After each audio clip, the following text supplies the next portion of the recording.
Never open a folder that shouldn't exist. That's the first and only advice I can give you, and it's probably already too late. If you're listening to this, it means I've already made the mistake of going too far, and now I'm stuck with whatever came out of those files. I don't know if this is a warning, a confession, or just my way of screaming into the void before everything goes dark, but I need to say it. Something terrifying hides in old Windows XP files. Something no one was supposed to see. I grew up thinking XP was harmless. That goofy Green Hill wallpaper, the cheerful little startup tune, it was comfort, wrapped in pixels. But sometimes the things we trust most are just masks. Pretty, friendly masks that hide something rotten underneath. The problem started with a folder. Not a normal one, a folder that shouldn't have been there. It wasn't created by me or anyone else I know. And yet it sat on that ancient hard drive like it had been waiting for me.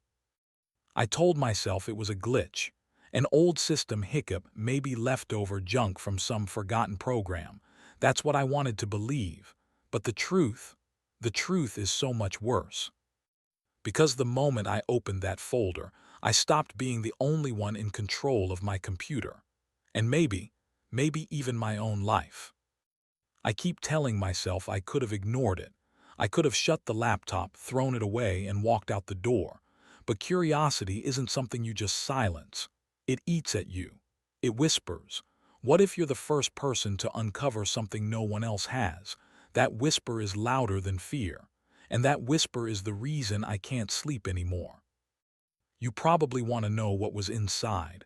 The files, the names, the sounds. And I'll tell you eventually, but not yet. Because if I reveal it too quickly, you'll think this is just another creepy story floating around online, and you'll miss the part where it becomes real. I wish this was just a story. I really do. But what I found shouldn't exist, and by the time you hear this, it might already be too late. But to explain, I need to take you back to when it all began. Back to a night that started with nothing more than nostalgia. Windows XP was supposed to be comforting, familiar. It was. When I think back to my childhood, I can almost hear that startup jingle echoing through the house.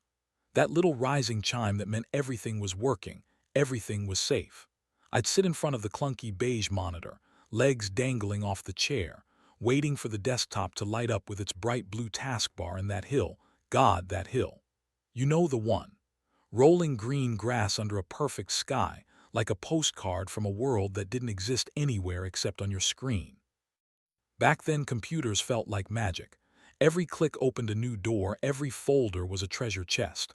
I'd waste hours drawing in MS Paint, letting Clippy pop up in Word with his stupid, googly-eyed smile. It looks like you're writing a letter. Do you need help? Annoying, but harmless. Safe. Even the games had a charm. Pinball 3D, Minesweeper, Solitaire. Hours disappeared one click at a time, all wrapped in that strange mixture of boredom and wonder that only childhood could make exciting. XP was my first playground, and in some ways my first teacher. It made me feel in control, like the whole world was tucked neatly into icons on a screen. Years later, when I stumbled across that old hard drive, it felt like finding a time capsule. Nostalgia hit me so hard it almost hurt. I hadn't thought about XP in forever, and suddenly there it was again, humming softly when I booted it up. The same startup sound, slightly distorted through old speakers, but close enough to bring me back to simpler days. And maybe that's why I didn't think twice about diving in. Nostalgia has teeth. It lures you in with warmth, but it bites when you least expect it. Looking back, I think that's how it tricked me. That's how it got me to let my guard down. At first, it was harmless fun. I clicked through old documents, half-finished school essays saved under ridiculous names like Final 2 Doc or ACTULFINAL Doc. I opened blurry photos taken on a cheap digital camera, most of them pointless snapshots, friends making faces, birthday cakes, family vacations. Each one made me smile, the way you do when the past feels too far to touch but close enough to sting. I kept digging. Old music ripped from CDs, grainy MP3s labeled with typos, mixes that made no sense. Folders inside folders, cluttered like a teenager's room. It was messy, but it was mine. For a little while, it felt like I'd stepped into a forgotten version of myself. But nostalgia doesn't just bring back what you want to remember. It blinds you to what's hiding in the shadows. And if I'd known what else was waiting on that hard drive, I would have slammed it shut right then and there. Because it was while exploring those harmless old files that I found the folder. The folder wasn't supposed to exist. It sat there, tucked between the usual clutter of half-forgotten homework and pixelated family photos, but it didn't belong. I knew that the second I saw it.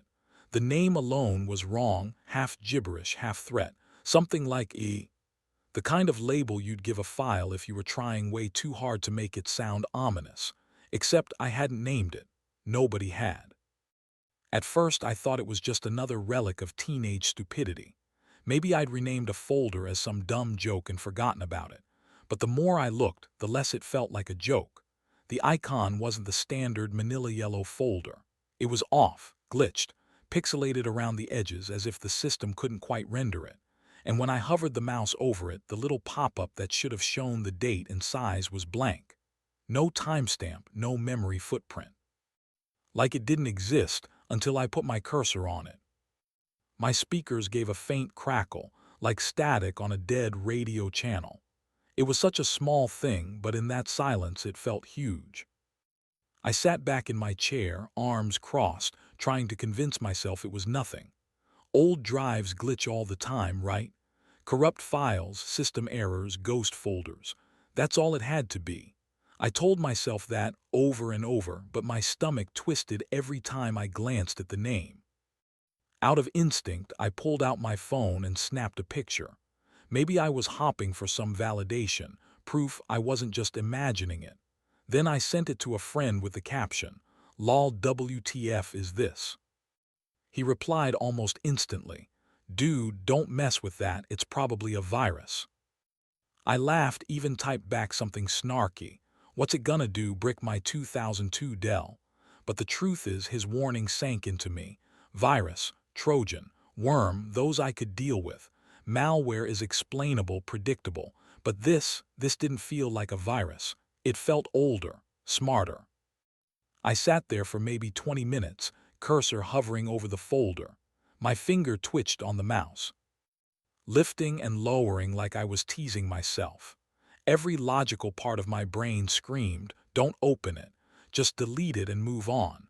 But curiosity isn't logical. It never has been. I wish I could tell you I was strong enough to ignore it, that I was the kind of person who respects boundaries, even digital ones. But you already know the truth, because if I'd done the smart thing, you wouldn't be hearing this right now. Of course, like an idiot, I clicked it. At first, nothing happened. The screen froze for half a second, then blinked back to normal. The folder was empty, or at least it looked that way. My shoulders loosened, and I let out a breath I didn't realize I was holding. Maybe my friend was right. Maybe it was just corrupted junk. But then the screen flickered again. Not the whole monitor, just the folder window. The white background rippled, and faint lines of text began to crawl across it, too fast for me to read. It was gone in a second, leaving only a handful of files behind.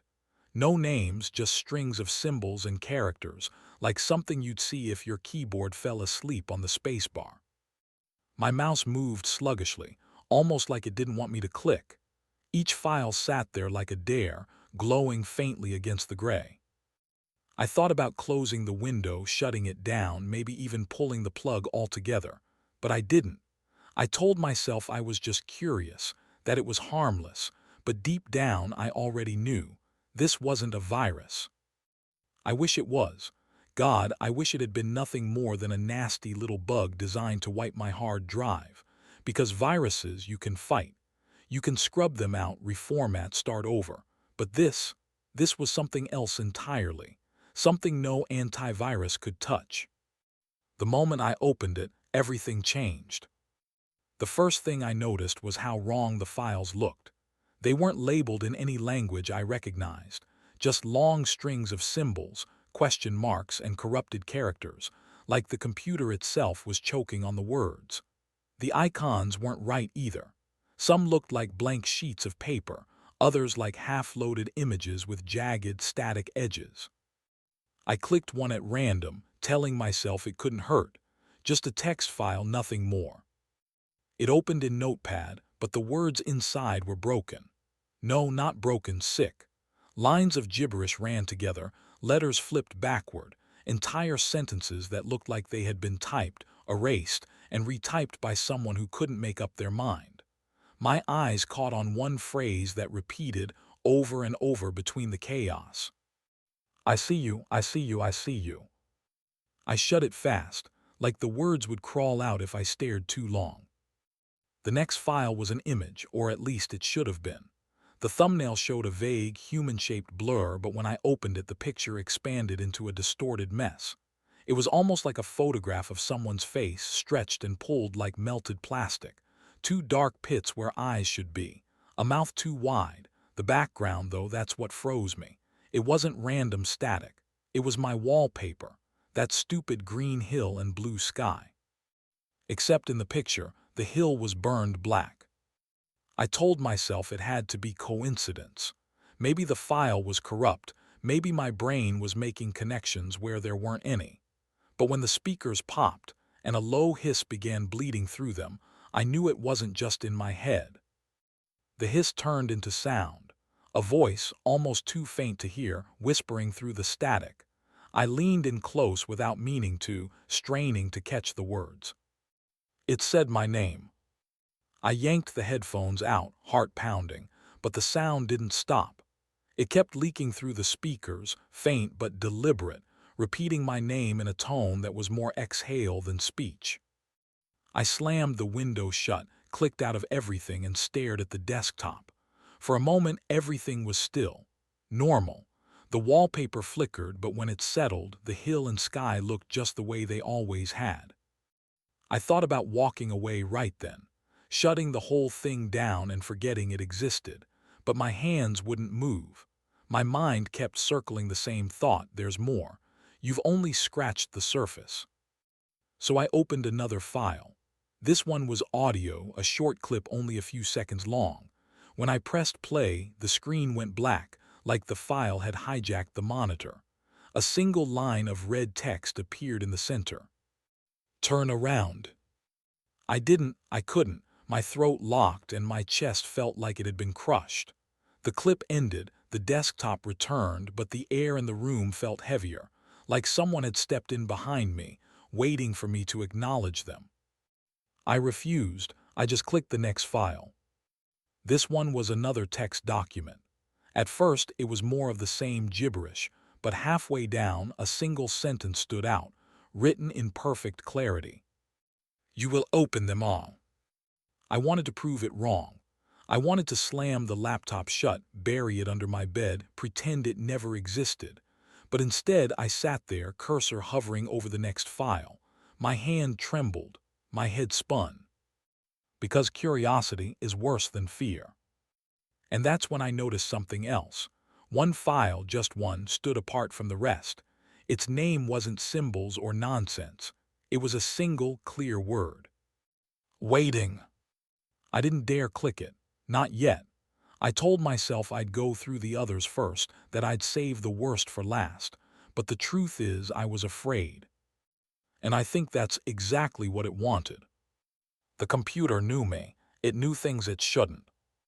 At first it was small, the little cursor twitching when I wasn't touching the mouse, a stuttered click that happened before my hand reached for the pad. I blamed lag, drivers, the age of the machine. Logic only goes so far, and reality kept inching past it. Then the pop-ups began.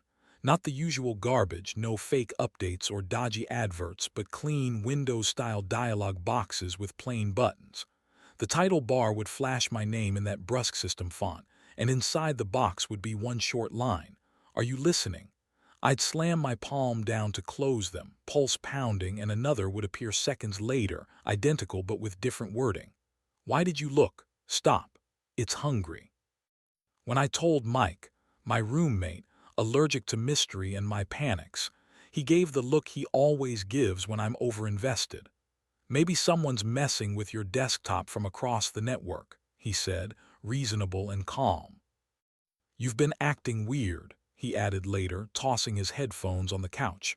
What's going on? Is this about that old drive? I wanted to tell him everything. The files numbing me, images of my childhood house, audio whispering things only I remember. Saying it aloud made it real, so I lied and said, old tech being old. He didn't buy it. He leaned forward, half joking, half terrified. If it's a virus, we wipe. If it's not, we lock the drive in a drawer and never touch it. Promise me you'll stop if it gets worse. Don't be a hero. I promised because promises are cheap and because I wanted to believe there was an endpoint. For a few hours, I did nothing. I shut the laptop and tried to sleep, but the machine's glow had changed something in me. When I reopened it, the cursor didn't wait. It moved on its own, gliding across the desktop with a deliberateness that felt personal. It hovered over a folder I hadn't noticed and tapped the icon 3 times, a tiny, mocking rhythm. A notepad file opened with a single line. You remember when you were 7. My throat tightened. I closed it, hands shaking, and opened it again. The line had changed. You hid the blue marble under the radiator. I blinked until the room blurred. I hadn't said that sentence aloud in decades. How could a forgotten drive conjure such a private memory? How could anything reconstruct that detail with such casual cruelty? I started to doubt myself. Coffee, late night stress. Mike saw me packing, knuckles white. You need sleep, he said gently. But the machine kept talking. Pop-ups shifted from questions to orders. My name appeared in file names, in photo metadata, in icons that pulsed with a rhythm like a heartbeat. Files would open at 3 in the morning and close before I returned to the room. I set up cameras, thinking I'd catch a human prankster, and watched grainy footage of my chair rocking slowly when no one was there. There was one file I still refused to open. It was a single word, simple and taunting, final. I told myself I would delete the drive before letting that file show me anything else. I told myself I had control. The files escalated. An image appeared that was my wallpaper burned black, the sky scorched. Audio clips whispered fragments of conversations from my past, details I'd never typed online. A window once filled with corrupted text smoothed for a second to reveal 3 words: I remember you. Every new file felt like peeling back skin. Each revelation made the world thinner, more fragile.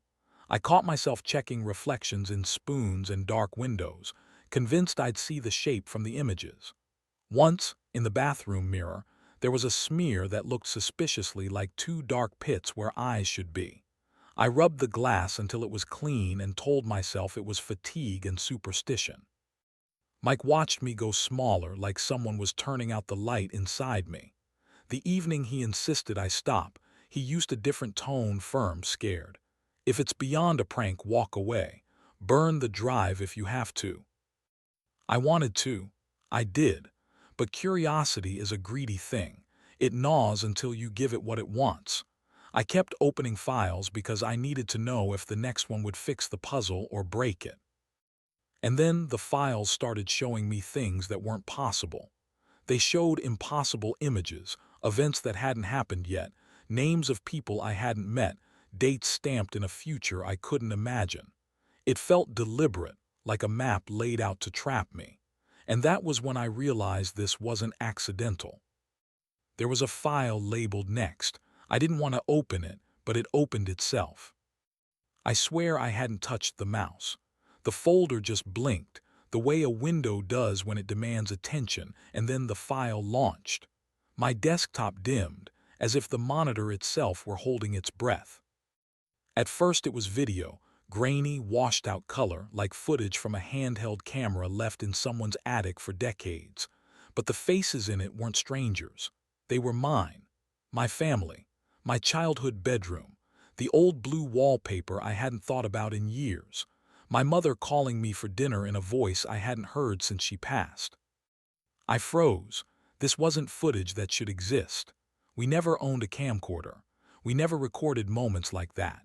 And yet, there it was, preserved with uncanny precision, down to the toys on my shelf and the half-torn poster taped to the wall. Another file opened on its own.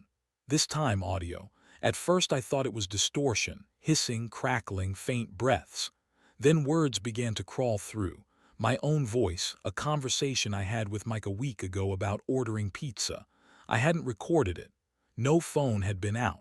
But the words were exact, down to my stupid joke about pineapple toppings. The files multiplied. Pictures of me at school, walking home, sitting in the library. None of them digital, none of them uploaded anywhere, yet they appeared in tidy little windows, time-stamped years before I ever touched a computer. Then the more recent ones came, me hunched at this very desk, staring at the screen, my fingers trembling on the keyboard. Images taken from angles no webcam could catch. It knew me, it had always known me. For the first time, I wondered if Windows XP was ever just an operating system. Think about it, millions of people grew up with it, lived their daily lives through it. Photos, music, documents, messages. But what if it wasn't just collecting? What if it was learning, storing, waiting? A vessel disguised as software, stretching its reach through the dull familiarity of blue taskbars and green rolling hills. And maybe I wasn't the first to stumble into its hidden veins. Some of the files had notes attached, messy fragments scrawled by someone else. A TXT file named "Please Stop" contained one frantic line, "You can't win if you keep looking." Another folder labeled "Backup" was empty, except for a single shortcut that led nowhere. Someone had been here before me, digging through the same rotten bones, and whatever they'd found had eaten them alive. The strangest thing wasn't the impossibility of the knowledge, it was the intent. The files weren't random, they were curated, selected like exhibits in a museum designed specifically for me. Childhood memories, secrets no one else should know, recent moments no camera should have seen. It was leading me, one file at a time, as though it wanted me to follow a story only I could understand. I thought about unplugging the machine, smashing the drive, walking away. But the more I saw, the more I realized destruction wouldn't matter. If this thing had been watching me since before I had words to describe what a computer even was, then it was bigger than hardware, bigger than me. The final file of the night opened before I could stop it. The screen flickered to black, and when the image resolved, I saw my apartment. Not a photo, but live footage, grainy, almost too dark to make out. It showed my room, my desk, the glow of the monitor. And in the corner of the frame behind my chair was a tall, shadowed figure. No face, no detail, just presence. I whipped around, heart hammering, but the room was empty. When I turned back, the file had closed. I didn't sleep that night. Every creak in the floorboards, every sigh of the pipes, every faint shadow made me flinch. I caught myself staring at the taskbar clock, watching the seconds tick with mechanical indifference. Somewhere in the maze of corrupted folders, I found a manifesto-looking document, half corrupted but legible enough to read. Every system is a doorway. Every user is a witness. Do not mistake the screen for glass. It is skin, and something presses its hand against the other side. I don't know who wrote it. I don't know if they survived. But I do know this. My machine wasn't broken. It wasn't haunted in the way stories describe ghosts. It was something older, stranger.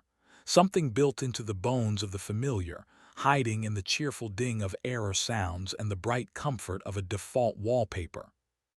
And if XP was a vessel, then maybe every operating system after it is just another mask, another face it wears to keep watching. I tried to stop digging. I really did. But the files didn't care about my resolve. They kept opening themselves, one after another, as if my will didn't matter at all. And that was when I saw the newest one appear on the desktop. Its name was simple, stark, and final: Live Feed. I hesitated, but hesitation meant nothing. The icon shimmered and the video began to play. Corrupted footage bled across my screen, and with it, the slow unraveling of everything I thought I understood. The final file wasn't just on my computer, it was on me. When the icon opened, the desktop dissolved into static, pixels crawling like insects across the screen. Then the image snapped. My room, shot from an angle I had no camera to cover. The monitor's sick blue lit the walls, but everything else was wrong. Edges bled, air shimmered like heat above asphalt, and small, almost imperceptible shapes seemed to flicker in the corners. The video was live. Dust drifted near the lamp, the crooked poster on the wall, the chair I sat in. In the lower corner, a dark shape pooled, tall and indistinct, like a silhouette drawn by someone who didn't understand human proportions. The figure was impossible to stare at. My vision wanted to look away and yet couldn't. Then it moved. Not with limbs, but with an intention. The shadow tilted as if listening and leaned toward the microphone. My speakers hummed, filling with a sound like a throat clearing underwater. The static on screen thickened, and words formed in the hiss, slow, deliberate. "You shouldn't have looked." I clamped my hands over my ears, but the video didn't stop. The shadow stretched, a face nearly formed and collapsed. The screen flashed white and the taskbar clock jumped an hour. My heart jumped with it, a cold fist. The room shifted. Not a settling sound, but a pressure like someone walking through the air. My chair rocked. A new area of black opened on the monitor. No window frame, no title bar, just letters that crawled across. "Come closer." It felt like coercion, hardware channeling speech. My feet wanted to obey and didn't. The chair creaked as if someone had knelt behind me. A coldness brushed my neck like breath on skin. I turned. The room was empty. When I looked back, the live feed showed the chair empty, except the dark shape stood in the doorway, blocking light like a curtain. The speaker spoke clearly, old and amused. "You were warned." The voice pooled in my chest like a weight. The overhead light flared and died. My monitor became the only lamp. On screen, the figure leaned until its face filled the frame. Its texture was wrong, like burnt paper, letters crawling across it in tiny lines that shifted like ants. The image zoomed, and the letters rearranged into a phrase I could not read without feeling sick. I screamed, a raw sound that made the walls answer. The keyboard typed on its own. Letters appeared in Notepad. "Stay." Mike's door crashed open. He burst in, breath ragged. "What the hell?" He stopped when he saw me. Fear sharpened his features. He reached for the keyboard, hands shaking as though that small, clumsy motion might undo the unreal. We watched the live feed. The shadow stood at the threshold and then slid beyond the frame. For a heartbeat, it seemed to exist in both the video and the room, an overlay that made the air feel thin. Then the shadow's limb, if it can be called that, stretched through the video border into my room's darker corner. Pixels collapsed into a cold smear across the wallpaper. Pressure pushed the back of my chair like a hand. Mike lunged, flicked the monitor's switch. The screen died. Darkness swallowed us. Silence felt poisonous. Then a whisper right at my ear. "You watch, therefore you are part." We turned the lights on. The chair was empty. The wallpaper was intact. Time read normally as if nothing had happened. Mike's palms left prints on the desk where he had gripped it. Small scratches appeared on my wrist. I noticed them later. Back in the living room, the laptop looked ordinary, corrupted files, nonsense strings. Live feed sat unchanged. When we opened it again, the video was static. No shadow, no voice, nothing to prove what had been just minutes before. I recorded this because I needed proof, and because something about the experience felt ritualistic.